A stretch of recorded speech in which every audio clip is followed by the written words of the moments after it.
back, relax, and maybe get yourself a snack. Me and you gonna have a little chat about books. Hey guys, so today I want to do a video talking about some of my favourite fantasy worlds because I felt that was a really interesting topic that someone suggested to me on Twitter, and I had a think and I've come up with a list of fantasy worlds that I think would be really interesting to go to and visit for different reasons. So they're not really in any order, I'm just going to tell you why I think they'd be great. Number one on my list is Rain Wilds, which is an area of land in the Realm of the Eldlings, which is by Robin Hobb. I think the best place to read about the Rain Wilds is in either the Rain Wilds Chronicles, which is a 4-book series, or in the Inheritance collection, which is a collection of short stories, and one of the short stories in that collection is called Homecoming, and this is a story all about the origin of the Rain Wilds. So I literally just read Homecoming and I adored it. It was fantastic, and what I love about it is that this place in Robin Hobb's world is incredibly visceral. It feels like it's completely a jungle, a wild place, somewhere really off the beaten track that you would not be able to find unless you intentionally went there. It's a maze of trees, people live up in the treetops, they have to live off the land, but there's not much there to live off of. And so they all have to adapt to living in the trees, to fending for themselves, live up in the canopy. And I absolutely love the idea of a book set in the canopy or the rainforest or something like that. And I think Robin Hobb is the only example I found that has done it well.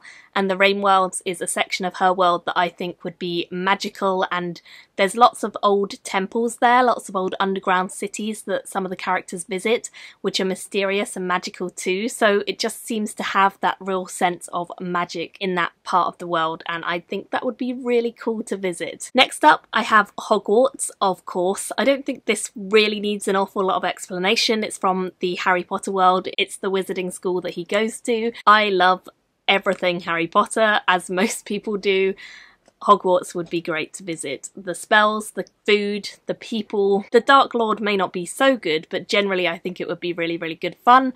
And yeah, really worth going and visiting if I could. Next up, the Demon Cycle world. Now this one is not necessarily a world I would want to go and visit, but it's definitely a world I find fascinating to read about. This is by Peter V. Brett, and it's a really interesting take on trying to live in a world where people don't really have a lot. It's kind of a medieval setting, so people have sort of medieval tools to get by, but also they have a medieval understanding of the world, and every night there are these demons who come out of the wilds and rip apart everything that does not have a ward on it.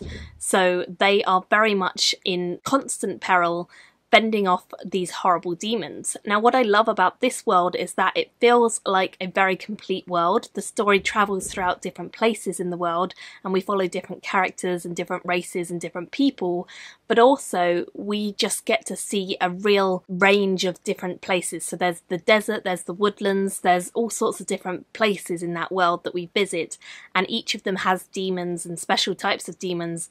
We even go at one point to the core, which is where the demons come from, and that's in the final book. So I won't say much about it, but that was epic in all sense of the word, and it was terrifying. The demons are not creatures you would want to cross, but my goodness are they interesting to read about, and that's why I love this series. Next up I have Scroland, which is the land where Memoirs of Lady Trent is based, the series by Marie Brennan. I love Scroland because it's basically England in a sort of Regency era, but it's also got room for dragons, and dragons in Regency England would be quite interesting.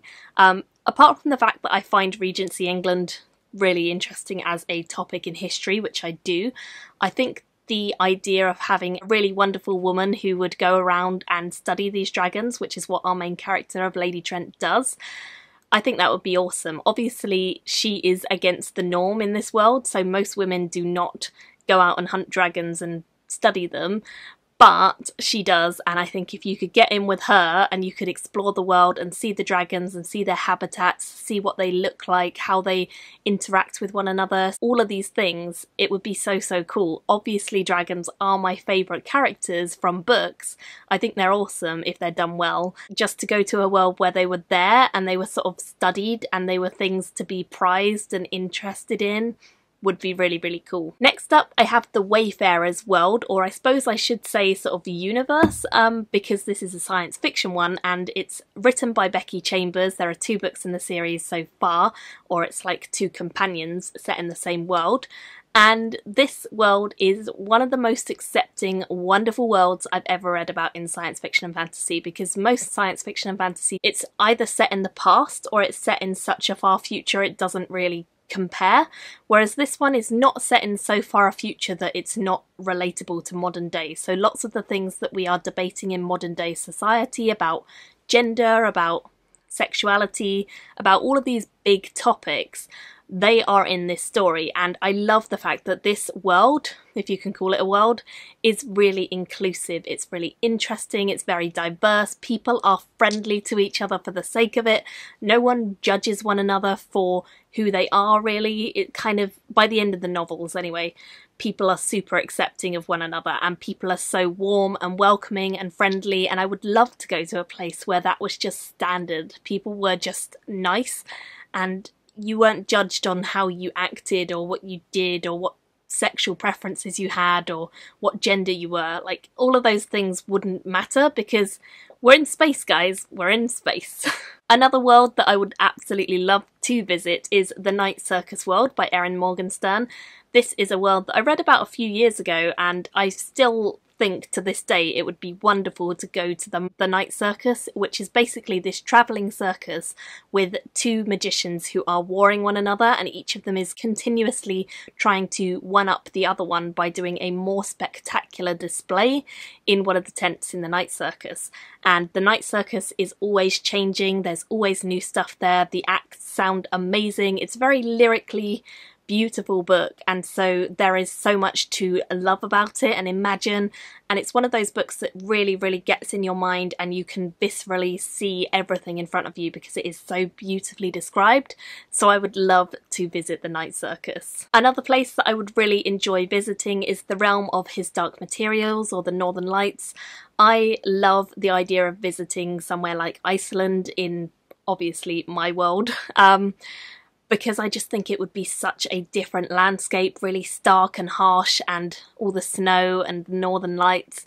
And I think the Northern Lights series, or His Dark Materials series, is very similar to that. It's set in a very similar sort of Icelandic world, and it just has that really cold, wintry feeling, which is why I love rereading them in wintertime. I think they're great for that, and just being all cozy inside, but then going out into the real harsh reality and seeing the magic of dust would be cool as well. I'm not going to say what that is because that's a pretty big spoiler, but dust is a really cool thing in that world, and being able to have my own demon would be awesome too. Everyone gets a demon of their soul in this world, which kind of is, it's always the opposite sex to you, and it's also always like a representation of your personality and your soul and your being in animal form. And I would love to know what mine was, so that would be amazing to go to visit that world and be a part of it for a small amount of time. So maybe one day I will go to Iceland and that will be the closest I get, but it would be cool to go there too. The next one I have on my list is Otherland. Otherland is by Tad Williams. It's a 4-book series, very, very big books, and I love this world because this world could be any world. What I mean by that is that this is set in a time where virtual reality is almost indistinguishable from reality, because you are able to go into simulations completely. You can literally live in these simulated worlds, and these simulated worlds could be anything. They could be complete nonsense, madness, or they could be beautiful, they could be really harsh and terrible. They could be anything. So any fantasy world that you've read about could be in Otherland. So I guess this is a bit of a cheat. But I think it would be super cool to go to a place where virtual reality was so real that you could live in it, because you are constantly being fed through tubes or whatever, and you can just be in a sort of homeostasis not needing to come up and go to the bathroom, or not needing to come up and eat or whatever, because you would just be plugged in the whole time. It's crazy to think if that was a reality, what we would be like as humans, but also it would be really cool to experience it for like a week maybe, maybe not longer than that. So yeah, that's awesome. And then my final world that I would actually love to go to is Lumberjanes. The Lumberjanes graphic novel series is about a selection of girls, and some guys later on too, who are at a Girl Scout camp, and they just are super friendly. They're like the best of friends. They have such a strong friendship group, and they just go on adventures together in the woods, and they find all of this magic, and they get involved in mayhem, and there's mermaids and just crazy bears that transform into people. Like, there's so much in this world, it's unreal, and it is completely mad at times, but the friendship and the love and the whole idea of going on Girl Scout camp and having a wonderful time and getting up to all this mischief is just really, really great and tugs on my heartstrings, because I was a guide and a brownie when I was younger, and I loved it. So it really makes me reminisce about being in them, and I loved that time. So of course I would love to go and join the Lumberjanes. That would be amazing. So those are my top fantasy worlds at the moment, but I'm sure I've missed some off, and probably some of your favourites, so do let me know in the comments below what your favourite fantasy worlds are and why you would like to visit or not visit them. Thank you all so much for watching, and I'll see you very soon in my next video. Bye guys! Thank you for watching my video today. Go pick up a book, then come back and chat with me again.